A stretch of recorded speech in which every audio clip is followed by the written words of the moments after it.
Board independence is one of the foundations of good governance, but maintaining that independence is often more complicated than it appears.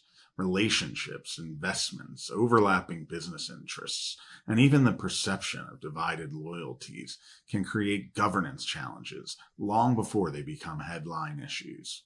In this segment with Kris Pederson, Director and NomGov Chair of SOBRsafe and Director of Eagle Bank, we'll explore how boards can protect trust, preserve credibility, and navigate one of the most important and often misunderstood aspects of effective governance: conflicts of interest.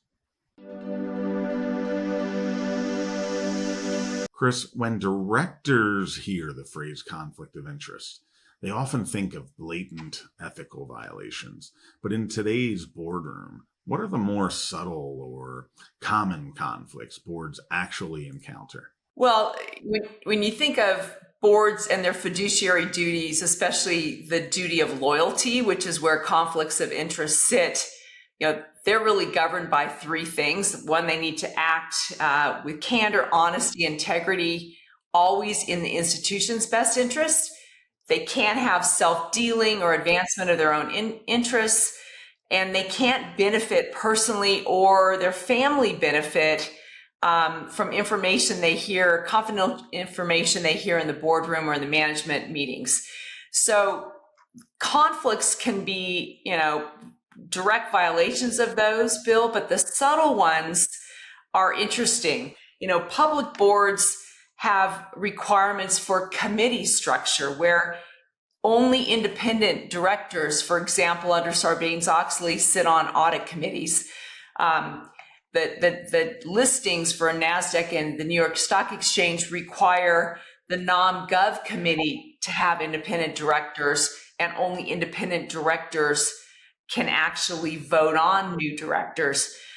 Dodd-Frank has restrictions on the comp committee, can only be independent directors. So I've seen some board members that weren't independent sitting on some of those committees and taking votes when really they shouldn't be. So that's an example of a subtle challenge.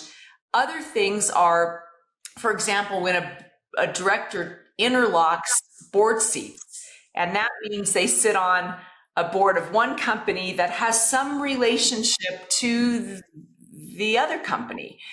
For example, two companies in the same industry, they're on the same board, or a conflict in terms of the board seat overlapping with a competitor or a customer, a major vendor, a supplier to the company. So that board seat interlock can sometimes not be significantly vetted. Subtle engagement around director relationships. So, under the fiducia of loyalty rules per se, directors have to be very sensitive to their relationships with anybody on the management team, but it's also key shareholders, key vendors, and that includes, in my old world, the professional services, the advisors, the auditors, the consultants. Those things need to be free of conflict, and you see some subtlety there in terms of breaches. And then finally, and I don't know if it's subtle or not, but a third area where I've seen some direct conflict is in the receipt of funds from the company, where other than just director fees, which of course are allowed, a director is not allowed to take any other compensation. And I've had two cases in my board career where I've seen finder's fees, commissions being paid to a director when they brought in business. Sometimes in the not-for-profit world, had a company, and then we were going through some board training and went through this fiduciary duty, and there was sort of a wake-up call around the boardroom, and two directors actually had some conflicts. One was able to resolve, and one actually resigned from the board. So that can be a sticky wicket as well. As a NomGov chair, how do you identify potential conflicts before someone joins the board, especially the less obvious ones that may not appear in a standard disclosure process? Well, the standard disclosure process is typically done via a board questionnaire focusing on conflicts, and that asks things around, do you or immediate family members have any direct dealings with the company, compensation arrangements, any personal affiliations with the company or company that's doing business with the company. So that's one that gets vetted. Similarly, around competitors, do you engage with competitors or have relationships or contracts coming with competitors? And then there's sort of a broad disclosure around, disclose any other interests, activities, involvement that could make you impartial. And this whole notion of conflicts is that the director needs to stay impartial. So that can be one, that the candidate might have some interesting information there. A lot of times these documents are very dense, and I've seen sometimes that they're not vetted very well, but there's often a lot of information in those questionnaires. But outside, that would maybe be more of the normal process. But I think it's really important in terms of reference checks and scrutiny of the director, looking at their roles, industries, other board seats, and those need to be vetted strongly. A lot of times board seats and board directors aren't vetted very strongly. I think people and companies assume, well, by the time you're a director, you've already been vetted. But the director's roles can change. And again, as they're building their portfolio life and portfolio career, that can include a lot of new roles coming in and out, especially board seats. So I think that's important. And also, having direct discussions with the candidates' board chairs or other committee members, committee chairs where they served, to get a feel for the director, how they engage, if they saw any conflicts at their board. Those can be vetted directly as well. Not every conflict means a director should leave the board. How should boards determine whether a conflict can be managed versus when it becomes disqualifying? I think the first is to look at the act to see if it's episodic, it's a kind of one-time thing, or if it's structural, it's something that will continue on. Episodic examples would be a hiring decision. The board knows someone senior is interviewing for a CFO role. The board is part of the interview process. That director should probably not engage in that process. Or vendor selection, where there's a family member or a good friend who's part of that company that's bidding. Those can be managed around. The director can excuse himself, recuse, or sit out.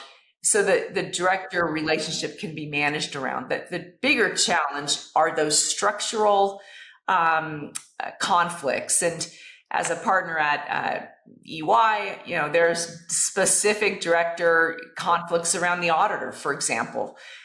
If a new auditor is assigned and there's a partner on the board that was part of that company, even though they're retired and still draws a pension from that firm, they cannot sit on the board if the auditor is their old firm. So there's rules like that where it's structural. The auditor would have to resign from the board. So the structural ones are more challenging, but there's a lot of gray areas in some of those elements, even structural ones. So then it's a question, can you manage it? Or to your point, is it disqualifying? And then it's all around, financial materiality. How big is this thing?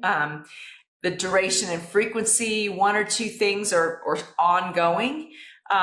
Is there an impact on the duty of loyalty, right? Can that director still maintain unbiased, purely focused on the good of the company? And the other more subtle that really has to be considered is that reputational risk.